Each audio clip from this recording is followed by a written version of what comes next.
Hare Krishna, thank you. So, text 20 we have to start, right? Or which one? Yeah, 20. 20, okay. Nice. Om Agyantimirandhasya Gyananjana Shalakaya Chakshurunmilitam Yena Tasmai Shri Gurve Namah. Nama Om Vishnu Padaya Krishna Pristhaya Bhutale Srimati Bhakti Vedanta Swamin Iti Namne Namaste Saraswati Deve Gaurvani Pracharine Nirvishesh Shunyavadi Paschatya Deshatarane Jai Shri Krishna Chaitanya Prabhu Nityanand Shri Advaita Gadadhar Shivasadi Gaur Bhakta Vrinda Hare Krishna Krishna Krishna Hare Hare Hare Ram Ram Ram Hare Hare. So Om Namo Bhagavate Vasudevaya. Om Namo Bhagavate Vasudevaya. Om Namo Bhagavate Vasudevaya. Om Namo Bhagavate Vasudevaya. Om Namo Bhagavate Vasudevaya. Om Namo Bhagavate Vasudevaya. Ativa Bhartur Vrata Dharma Nishtaya. Atir Bhartu Vrita Dharma Nishtaya. Shrushaya Charsha Deha Yatraya. Shurushuya Charsh Deha Yatraya. Navindatartim Parikarshitapisa. Navindatram Parikarshita Pisa. Preyaskara Sparshana Mana Nivrati. Preyatra Sparshaman Nivritti. Yes. Yes, please. Translation. Although she was not accustomed to such difficulties, Queen Archie followed her husband in the regulative principle of living in the forest like great sages. She lay down on the ground and ate only fruits, flowers, and leaves, and because she was not fit for these activities, she became fragile and thin. Yet, because of the pleasure she derived in serving her husband, she did not feel any difficulties. Purport. The word Bharatur, Vrata Dharma Nishtaya indicate that a woman's duty or religious principle is to serve her husband in all conditions. In Vedic civilization, a man is taught from the beginning of his life to become brahmachari, then an ideal grahastha, then vanprastha, then sannyasi, and the wife is taught just to follow the husband strictly in all conditions of life. After the period of brahmacharya, a man accepted a householder's life, and the woman is also taught to by her parents to be a chaste wife. Thus, when a girl and boy are united, both are trained for a life dedicated to a higher purpose. The boy is trained to execute his duty in accordance with the higher purpose of life, and the girl is trained to follow him. The chaste wife duty is to keep her husband pleased in household life in all respect, and when the husband retires from family life, she is to go to the forest and adopt a life of vanprastha or vanvasi. At that time, the wife is to follow her husband and take care of him, just as she took care of him in household life. But when the husband takes the renounced order of life, namely sannyasa, the wife is to return home and become a saintly woman, setting an example for her children and daughter-in-law, and showing them how to live a life of austerity. When Chaitanya Mahaprabhu took sannyasa, his wife's Vishnu Priya Devi, although only 16-year-old, also took the vow of austerity due to her husband leaving home. She chanted her beads, and after finishing one round, she collected 1 grain of rice. In this way, as many rounds as she chanted, she would receive the same number of rice grain and then cook them and so take prasad. This is called austerity. Even today in India, widows or women whose husbands have taken sannyasa follow the principle of austerity, even though they live with their children. Pṛthu Maharaj's wife Archie was steadily determined to execute the duty of a wife, and while her husband was in the forest, she followed him in eating only fruits and leaves and lying on the ground. She is a woman. Since a woman's body is considerably more delicate than a man, Queen Archie became very frail and thin. Prakrishita. When one engaged in austerities, his body generally becomes lean and thin. Becoming fat is not a very good qualification in a spiritual life, because a person who is engaged in a spiritual life must reduce the comforts of the body, namely eating, sleeping, and mating, to a minimum. Although Queen Archie became very thin from living in the forest according to regulative principle, she was not unhappy, for she was enjoying the honor of serving her great husband. Thank you, Babuji. Hare Krishna. Hare Krishna. Thank you very much, Prabhu. Bhartur Vrata Dharma Nishtaya. Very much following the vow to serve the husband. So, how do we understand this actually? So, is it that men and women have different duties? They have different positions in the spiritual life, or there are different rules? So, actually, no. Actually, the principle of spiritual life is same for men and women. Only the external appearance is different. Only the form is different. Just as the soul that inhabits the body of a male or a female is identical, likewise, the duties are also identical. Just as the external form of a male and female looks different, so the external duties also appear different. But in reality, they are the difference. They are the same. Bhartura Vrata Dharma Nishtaya. So, to serve the husband. So, we study from the scriptures. I mean, Chaitanya Charitamrita, Chaitanya Mahaprabhu says, Ekala Purusha Krishna Arasabhi Bhratya. That means the only husband is Krishna. Ekala Bhartur.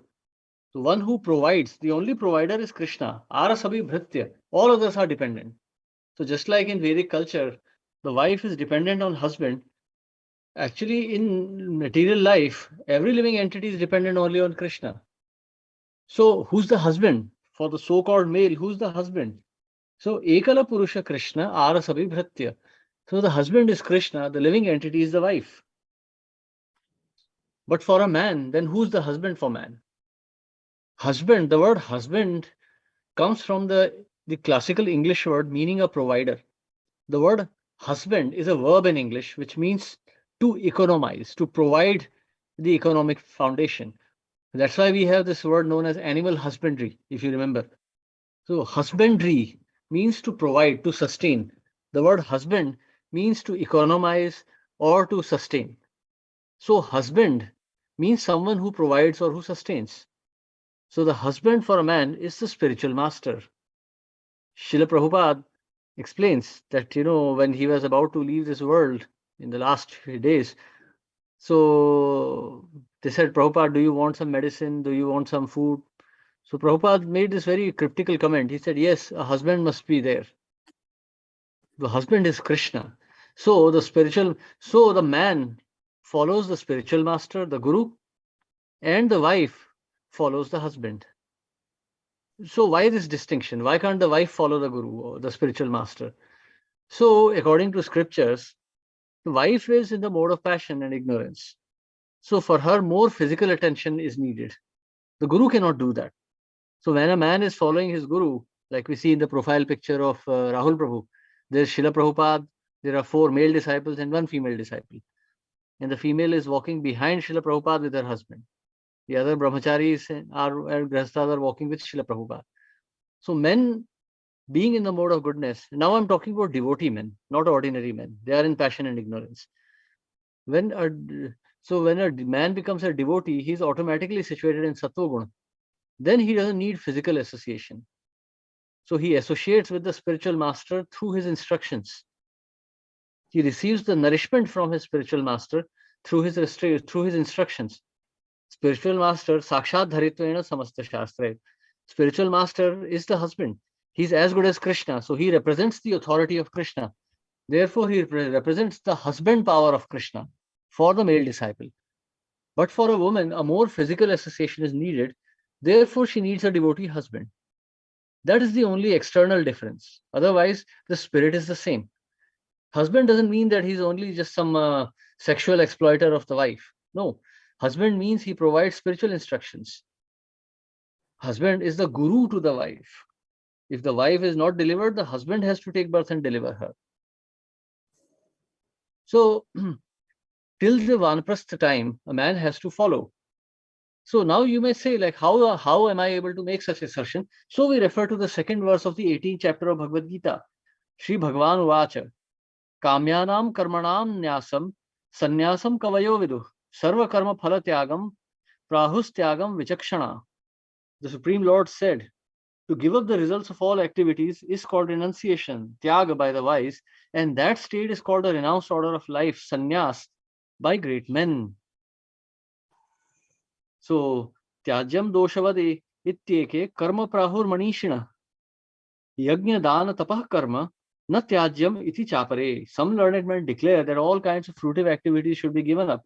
But there are yet other sages who maintain that acts of sacrifice, charity, and penance should never be abandoned. So you see, the spirit of abandoning the desire to enjoy the fruits of action, that is sannyas. So this sannyas is not restricted to the bodily condition of man or woman. So Krishna here in Bhagavad Gita is explaining the position of sannyas. He's explaining the spirit of sannyas. So for when a man externally renounces his family, goes to the forest, that is technically called sannyas. But the spirit of sannyas is in woman also. If she is faithfully serving her husband, and then when the husband takes sannyas, she comes home and she guides others. That is the spirit of sannyas. So Srila Prabhupada here explains about the story of Vishnu Priya Devi. So she was 16 years old. Now you can imagine today 16-year-olds are always so lusty. I mean, they're always hanging around with boys and looking for boys. And here Vishnu Priya Devi became a widow at the age of 16. And at that age, she exhibited such an exemplary stage of renunciation. She, of course, had no children or other family. She was living with Shachi Devi, who was 70 years old. Srila Prabhupada explains in Chaitanya Charitamrita that Shachi Mata was 70 when Chaitanya Mahaprabhu renounced this world. So you can imagine, Chaitanya Mahaprabhu was the youngest son. He had 9 other siblings before him. There were 8 daughters who passed away, and then there was a brother, and then there was Chaitanya Mahaprabhu. So Vishwambhar, and then so Vishwambhar was born as a last son. So we can imagine.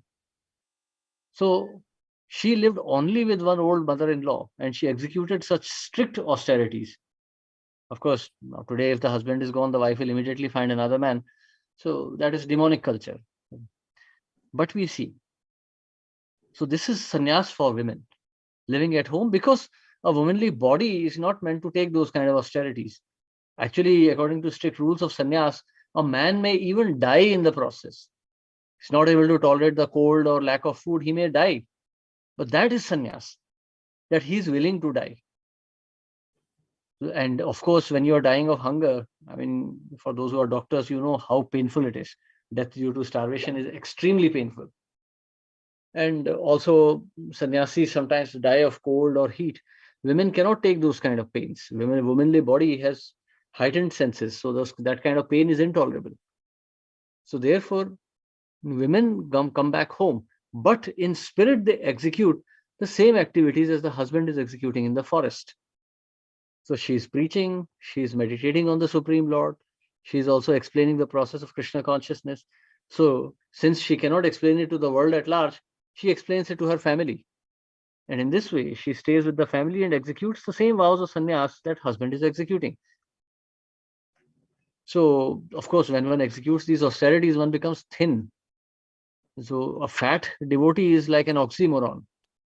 A devotee cannot be fat. Fat means too much passion, too much atyahara, lolyam. So that is not good for a devotee. So here we see Queen Archi, just like Devahuti, just like Mother Devahuti. She was also a princess. In fact, she was the princess of the universe. But still she executed austerities until she became frail and what you can say, unseeming. She wasn't looking good at all. And then Kardam Muni took pity on her. So we can see this is the characteristic of a pure devotee. Not that a devotee. So actually, if you want to see the standards that Srila Prabhupada laid down, you can see some old photographs of ISKCON in the 60s. The Matajis would not dress very fashionably. Certainly, they would not go to hairdressers and get their facials done or anything. No, Matajis lived very simple life. The only decoration they had was to wear a red vermilion, sindoor, and a bindi. And that was it, and some bangles. Not that they were dressing up, going to facials and doing, fashionable hairstyles and all. That is not a devotional standard. So Matajis were also dressing very simply. In fact, if you see old ISKCON photos, you can see that Matajis practically look like widows. And yet Prabhupada called them very beautiful because they were sattvic. I mean, to be honest, when you see from a passionate perspective, you will not find those ladies looking beautiful at all. But Prabhupada always considered them very beautiful. He called them as good as, like he called them like demigoddesses, because they were so sattvic. They were so much in the spirit of renunciation and attachment to Krishna consciousness. There was no passion. Hare Krishna. Yes, any questions or comments for this verse?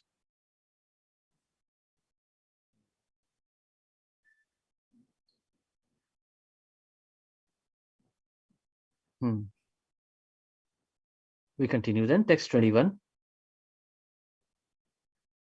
Deham vipanna akhila chetanadikam Deham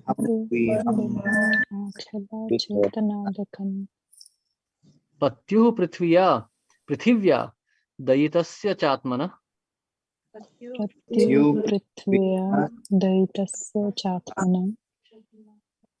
alaksha kinchitcha vilapya sa sati.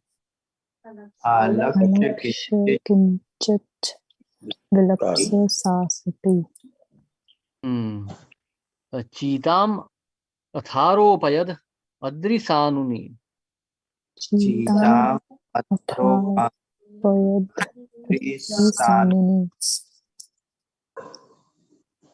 Yes. Would someone like to read the translation in proper? I'll read for you. Yes, please. Yeah, translation. When Queen Archie saw that her husband, who had been so merciful to her and the earth, no longer showed symptom of life, she lamented for a little while and then built a fiery fire on top of a hill and placed the body of her husband on it. After seeing all the life symptom in her husband stop, the queen lamented for a while. The word kinchit means for a little while. The queen was completely aware that her husband was not dead, although the symptoms of life, action, intelligence, and senses perception had ceased.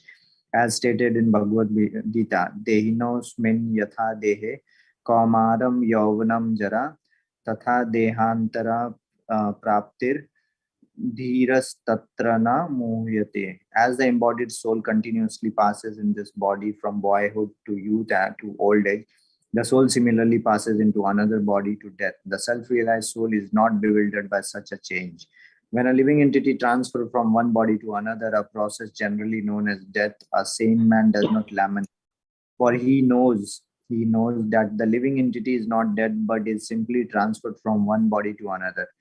The queen should have been afraid of being alone in the forest with the body of her husband, but since she was a great wife of a great personality, she lamented for a while, but immediately understood that she had many duties to perform. Thus, instead of wasting her time in lamentation, she immediately prepared a fiery pyre on top of a hill and then placed the body of her husband on it to be burned.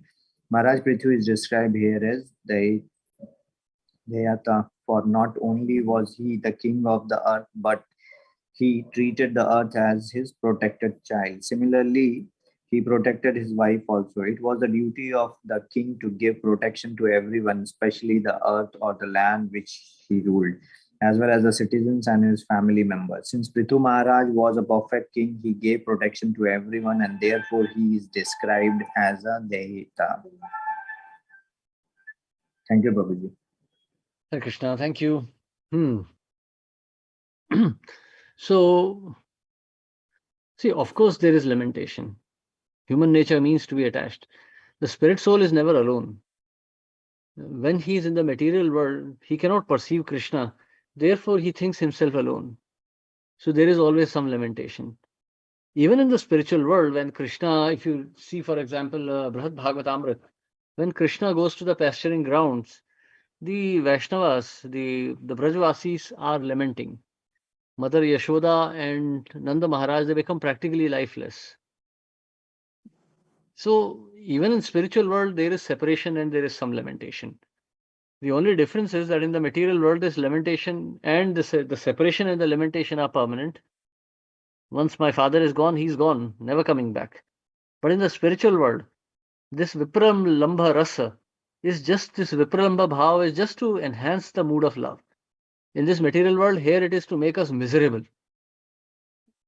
So you see, that's why you see this, even great Vaishnavas feel this separation. Srila Prabhupada felt great misery when Srila Bhaktisiddhanta Saraswati Thakur left this world. When his own father, Gaur Mohande, left this world, he considered his father to be also his guru. So he felt great lamentation. When Vishnujan Swami left this world, Srila Prabhupada was crying. So we can see that when a devotee is separated, devotees do feel lamentation. So that's why Srila Narottam Das Thakur is singing, Je anilo prema dhana karuna prachur, eka kale kotha gela acharya Thakur. So Narottam Das Thakur is actually, you can see, he's an embodiment of the mood of separation. So if you read this history of Narottam Das Thakur, after becoming a Vaishnava, he traveled to Vrindavan, and then he realized that all the acharyas had already left this world.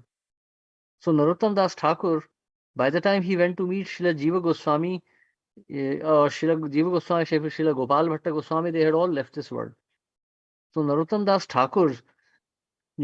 Thakur's devotional service is always in this mood of separation. That's why in the end he sings, Je Sabena Paya Kande Narottama Das. So he's saying that in the absence of all these great personalities, Narottam Das can simply cry. So that's the mood of Vaishnava. So there's nothing wrong in lamentation, but the lamentation itself should be right. We should lament for the departure of a devotee, and we should lament for the separation of devotee because we are attached to the process of Krishna Katha. So certainly there is nothing wrong in it, but that lamentation should not affect our devotional service. That lamentation should not stop our duties. So for example, when Srila Prabhupada felt this separation, he remained engaged in his duties. He did not slow down, he did not stop. He felt sadness, but he continued. And that's a devotee. Dhiras tatra na muhiyati, not bewildered by any change. So a devotee may feel separation, but he should not become bewildered. He should not stop. Mahārāja Pṛthu was certainly an exemplary personality. So certainly we can imagine how much attracted Archi must have been to him. And she lamented, but she had learnt very well from him. She had accepted him as her guru, and she took it very seriously. And she took good lessons from her. Just like we see in the story of Devahuti and Kardam Muni also. Devahuti is lamenting not for the separation from Kardam Muni, but she is lamenting that she never took the good association of Kardam Muni. She did not acquire the spiritual qualities of Kardam, but rather she just engaged in mundane sense gratification. Even though we realize that that was not the case. She was certainly a chaste and pure wife, and she was certainly a very elevated devotee. Still she is lamenting that I did not take good association of a great Vaishnava like you, but rather I wasted my time in insignificant material sense enjoyment. Therefore, my dear husband, I request you to provide me with a son who will take care of me, who will provide me from freedom from the fear of material nature. So then they spent time like Vanaprasthas, or practically like Vanaprasthas, and then they had a son who was none other than Kapila Dev, none other than the Supreme Personality of Godhead himself. So that is the exemplary standard of a Vaishnava, of a Vaishnava Grihastha. So when the death also comes, then there is no lamentation. Then the widow does not lament unnecessarily, but she executes her duties very nicely, as we're going to see in the next verse. Hare Krishna. Yes, any questions or comments here? I mean, these are yesterday's discussion and today's discussion is mainly meant for the Matajis in our group.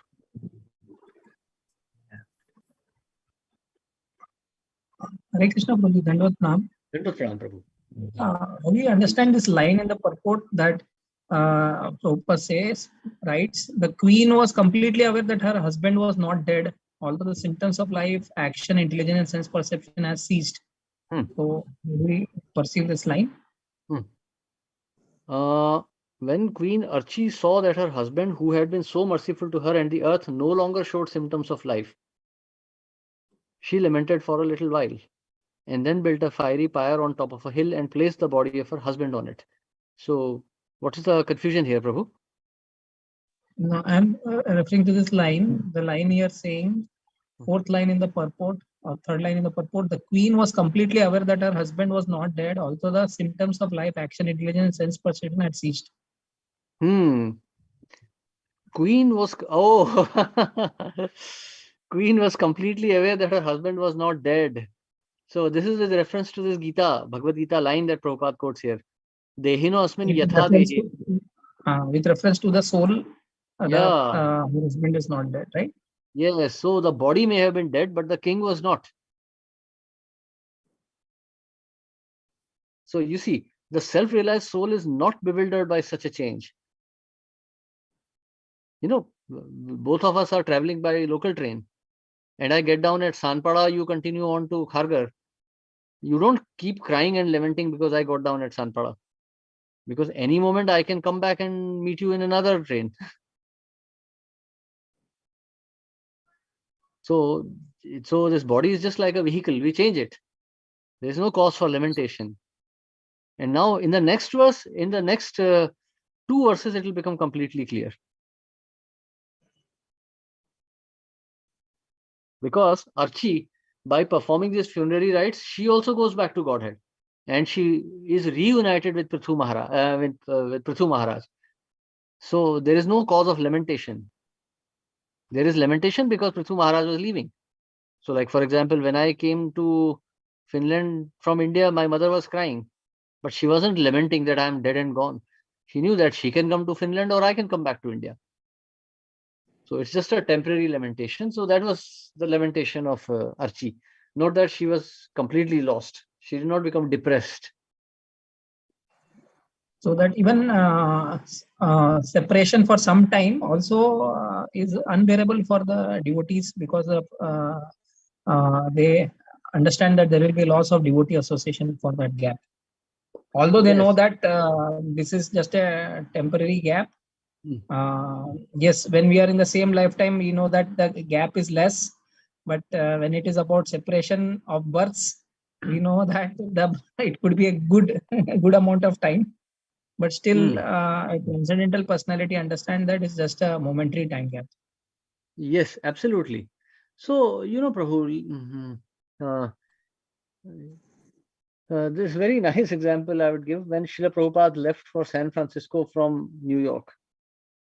So, I think it is, who is it? Shyamasundar Prabhu? No, Shyamasundar Prabhu was already in San Francisco. Gargamuni Prabhu writes that when Prabhupada was got the letter that that Shyamasundar Prabhu and Malati Devi had arranged a very nice setup for Prabhupada in San Francisco, Prabhupada was very excited to go to San Francisco.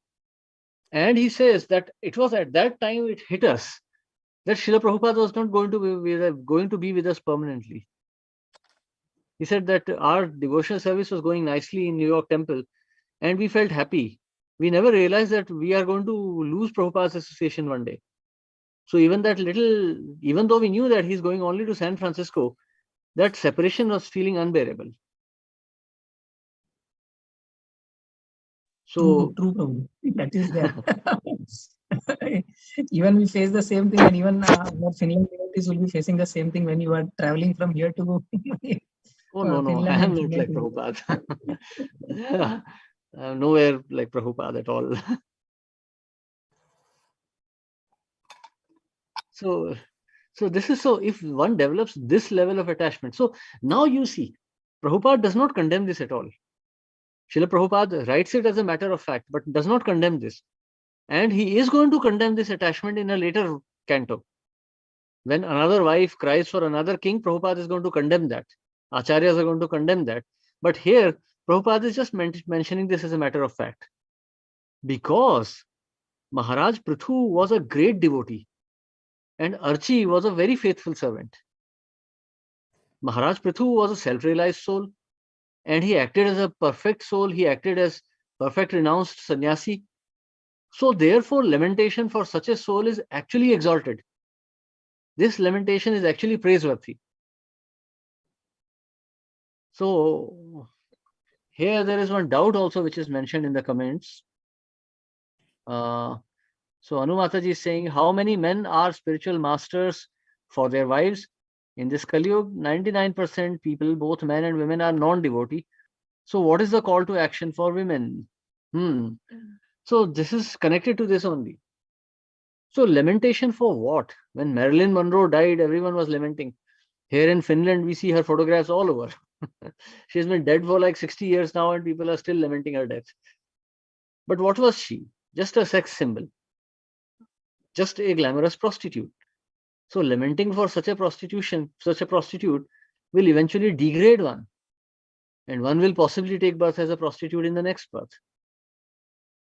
On the other hand, lamenting for a pure devotee increases our attachment to pure devotee and pure devotion, because the pure devotee is a representative of Krishna, is a representative of Narayana.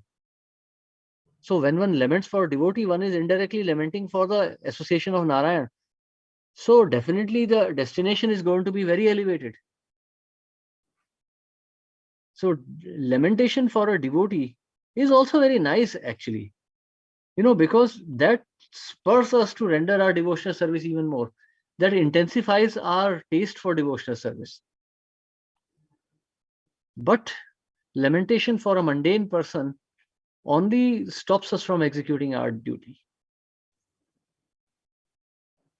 So, many times I have thought of this, that actually when my father passed away, I was in very deep depression. Anand Ram Prabhu knows this very well. So I was in very deep depression. So I was wondering, my father was initiated, but he wasn't a very strict or a very serious devotee. I mean, he became a devotee only at the age of 70.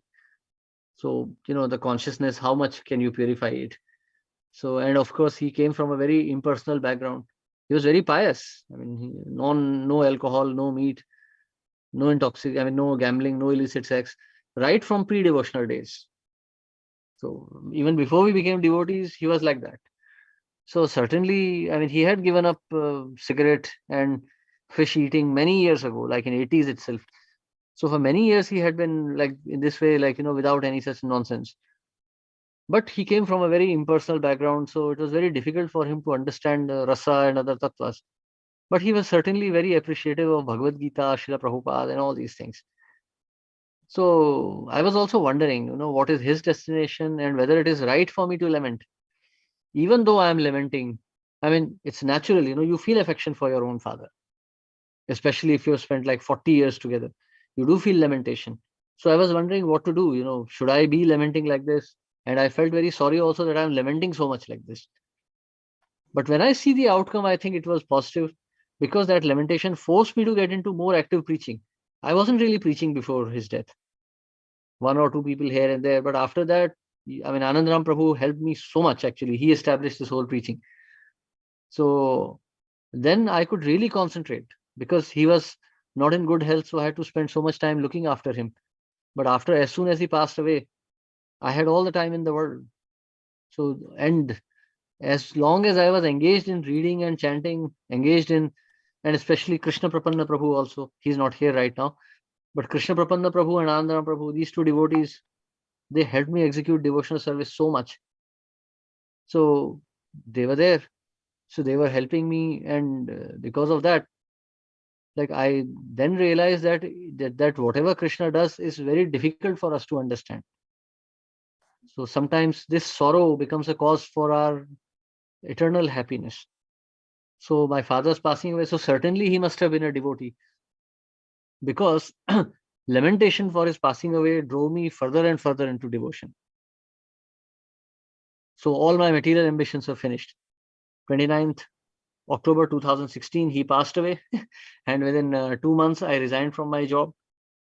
Before that, I was very happy, because 2017, I was going to become a associate vice president in Star TV. But on his death, I immediately lost all that ambition. And I've not felt that ambition ever after that. So in a way, yes, so he must have been a devotee, because his departure and the lamentation for that departure enhanced my devotional service. Not that I'm a pure devotee by any sense of the word, but I became a little more purified in my devotional service. So that goes as a credit to my father also. So you should see everything from the perspective of Krishna consciousness. Whether anything is good or bad, you should judge by the effect it has on your devotional service, not by what the act itself is. Like, there's one lecture by Keshavanand Prabhu where he says that, 4 benefits of fall down. or some 5 benefits of fall down. So how can a fall down be a benefit? But when we fall down, we become more and more, we become fearful. First of all, after fall down, our pride is finished. All the pride we have in our devotional service is finished, which is very pleasing to Krishna. Then we become fearful of the sinful implications. So that is also nice, because we become fearful of material nature. Then we try to purify ourselves. We feel ashamed of ourselves and we start to purify ourselves. So that means we render sincere devotional service. That is also pleasing to Krishna. And by doing that, we eventually become completely purified. And that is certainly pleasing to Krishna. So you can see so many benefits of fall down. But yes, we should not take that sanskar and remain fallen.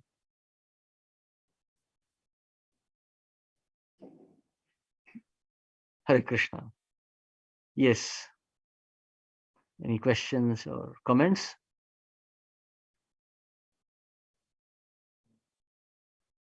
Okay, so we continue. Text 22. Vidhaya krityam hridani jala pluta. Vidhai krityam hidini jala pluta. Datvodakam bhartur udara karmana. Dattodakam bhartur udar karmana. Natva divi stham stri dasham stri paritya. Natva divi sthama tridasham tri pariyatya. Vivesha vahanim dhyayati bhartrapadav.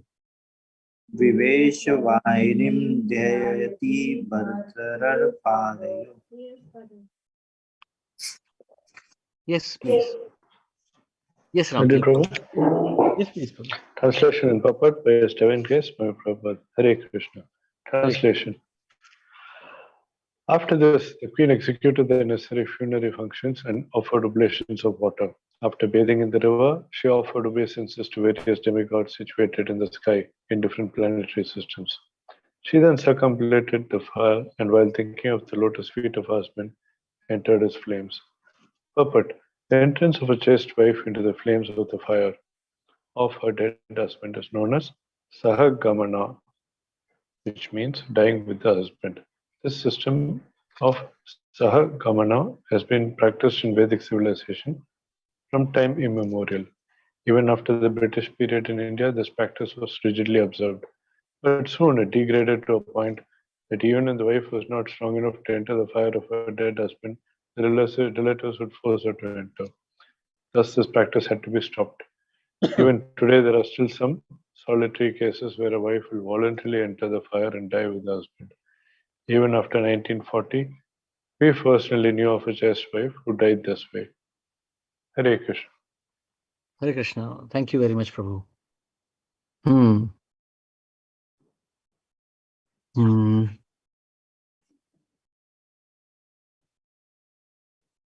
So, you see, in India, we have this, award known as the Paramveer Chakra. Paramveer Chakra, the most brave soldier. So this is generally given, for those who perform exemplary activities. So a vast majority of Paramveer Chakra awardees died in the act. The youngest being, Lieutenant Arun, Second Lieutenant Arun Khetarpal. He was maybe some 19 or 20 years old, 19 years old. So, you see, Paramveer Chakra is given to someone who is certain of his death while performing his duty. So, it's a very dangerous act. Like Arun Khetarpal, he knocked down 10 tanks before he was blown up. His own tank was on fire and he was just a boy. In fact, he was not even of age to fight in that battle, but he just somehow or the other took an exemption. He took exemptions and then he went for the war. And there he died fighting the enemy. So his death was quite horrible actually. Half of his body was burnt and his body below the legs, below the hips, his body had been squished to pulp because a tank shell exploded. And the upper body, half of it was burnt. So almost 3/4 of his body was completely destroyed. So he was awarded Paramveer Chakra. Likewise, there was, Subedar, there was Havaldar Abdul Hamid. He was a tailor who joined the army. And this was, I think, 1961 war. No, not 1947, I think. Yeah. He fought in Kashmir region and his jeep was blown up. He also shot down many Pakistani tanks before he was killed. So, you see, this is Paramveer. That means even though they know that death is imminent, they continue fighting. And they fight without fear. Not that they are trying to run away from the battle. So a wife, so you can see, so far we have discussed so many things about women, that womanly body is weak, it cannot take sannyas, it cannot take the austerities of sannyas ashram. But now here we see that if spiritual duties are executed perfectly, once resolve becomes very strong. See, to go to the forest and tolerate heat and cold is one thing, but to see fire and to enter into it voluntarily, you can imagine how much bravery that requires. Just a few days back, I was cooking something and my finger got burnt and it was so horribly painful. Now imagine the whole body burning like that. So that is the strength of a chaste wife. That is the strength of a chaste wife. So we can imagine that a wife is as good as her husband if she remains chaste and executes the devotional service as prescribed in the Vedas. And as we have discussed in the case of these ladies. So if you remember the first canto of Srimad Bhagavatam, where we discussed the section of the passing of Pandu, there also we see that Madri left her body in the same way. Madri and Kunti were two wives of Pandu. So when Pandu left this world, there were 5 sons. And Madri, being the young wife, she was the mother of Nakul and Sahadev. So she decided to enter Sati, and she left the responsibility of raising the Pandavas on Kunti. So you see, so it's not that Kunti was afraid of fire, but Kunti could not because someone had to take care of these 5 children. So Madri and Kunti were both equally exalted. So you see, this is the power of chastity. This is the power of a sati, a pure lady who executes devotional service under the instructions of her husband. So this is the level of strength that she also develops. So you see, so they are like Paramveer. So the husband leaves his body in complete renunciation, and the wife follows the suit. So in ways we can say that wife is equally strong, if not more strong than, if not stronger than her husband. Hare Krishna. Yes. Are there any questions or comments for this verse? So are Matajis happy now? We have discussed the glories of ladies also.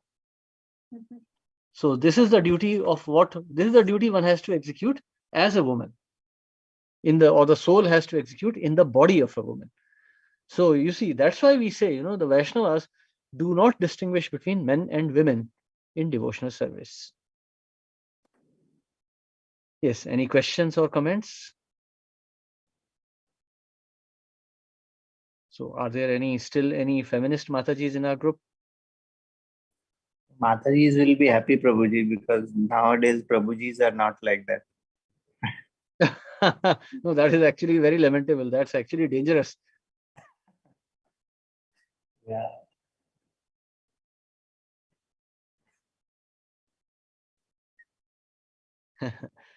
All right. So we stop here today.